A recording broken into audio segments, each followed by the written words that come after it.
Seattle is one of the most iconic cities in the country. There's the Space Needle, coffee, Fraser, and glass. And this area's love of glass makes it an ideal location for Architects Forum 2016. I'm Ellen Rogers, and welcome to this month's special event newscast. And I'm Nick St. Dennis. This year's Architects Forum took place in Bellevue, Washington, a Seattle suburb. The program included 5 educational sessions, all designed specifically for architects. These covered a range of glass-related topics. Bill Cody from Guardian Industries was the first presenter. His session took a look at not only the float glass process, but also low-E coatings, heat treating, and much more.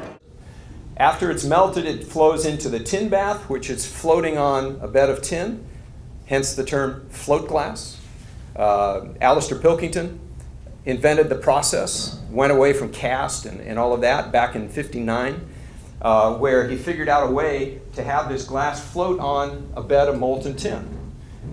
Floats out. You'll see that in the video in just a minute. And that's a couple hundred feet long, this tin bath. Then we go to the annealing layer. Annealing simply is glass. Annealed glass is simply glass that's been cooled slowly, and all of the stresses, virtually all the stresses, have been removed. We also heard from presenters who talked about fire-rated glass and dynamic glass, 2 big topics for architects. Zach Passman from Technical Glass Products gave a fire-rated glass and framing overview. Michael Gray from Sage Glass covered electrochromic glazing. Glass is a major part of the building envelope, but there are a lot of components that work together to ensure airtight performance.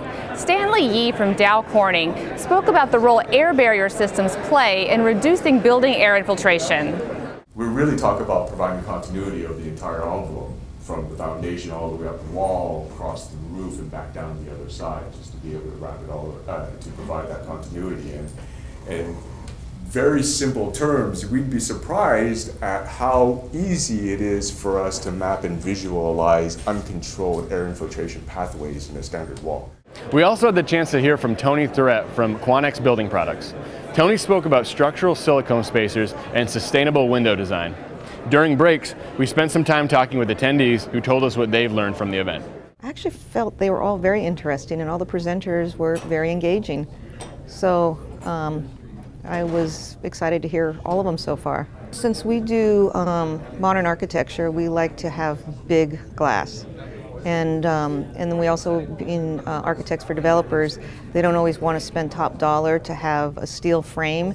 And then, you know, how do you achieve a big glass panel without a steel frame, and cost and all of that? So glass is very important to us to find out about. And so that was one of the main things that I selected this, and also, of course, to get the AIA credits that are needed every year. I think that they're all part of a larger theme, which is glazing, and the fact that, you know, everybody wants more glazing, but the criteria for getting glazing into buildings is getting more and more restrained.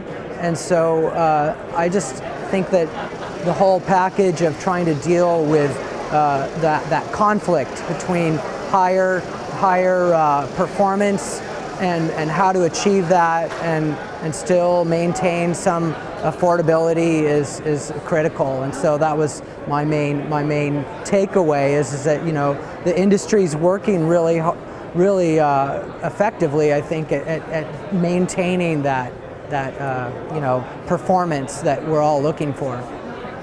Architects attending this year's event left with a huge amount of glass industry information, and that wouldn't have been possible without our sponsors. A special thank you goes out to them all.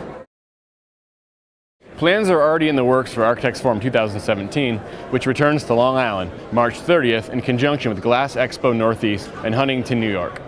That wraps up our coverage of Architects Forum 2016. Thanks for joining us today. I'm Ellen Rogers. And I'm Nick St. Dennis. Thanks for watching.